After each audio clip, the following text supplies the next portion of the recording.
L'ensemble des projets de loi et de décrets qui ont constitué la trame de 9 affaires, dont 7 à caractère économique, soumises à l'examen du Conseil des ministres sous la très haute autorité du président de la République du Congo, reflètent l'engagement de son gouvernement dans sa quête de l'amélioration des conditions du climat des affaires, de mettre en confiance les investisseurs dans la perspective du redressement de la situation économique délicate que traverse ce pays.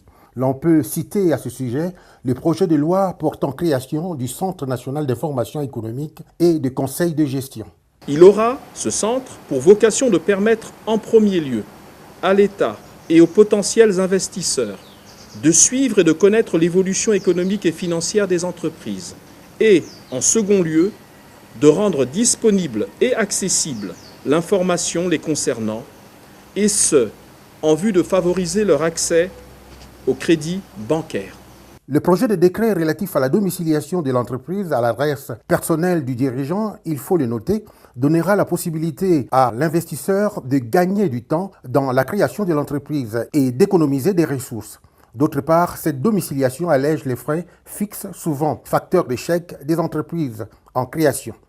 En vue d'encourager la promotion et le développement du secteur privé national comme vecteur essentiel du progrès, il sera créé une bourse de sous-traitance et de partenariat d'entreprises.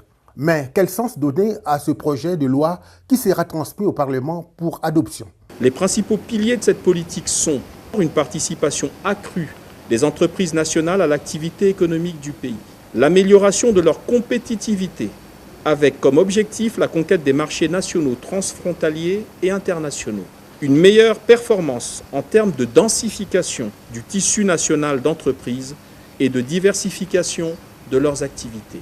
Signalons qu'à l'issue de ce Conseil des ministres, le chef de l'État congolais a instruit son gouvernement à œuvrer davantage pour lever les obstacles bureaucratiques qui découragent parfois les investisseurs.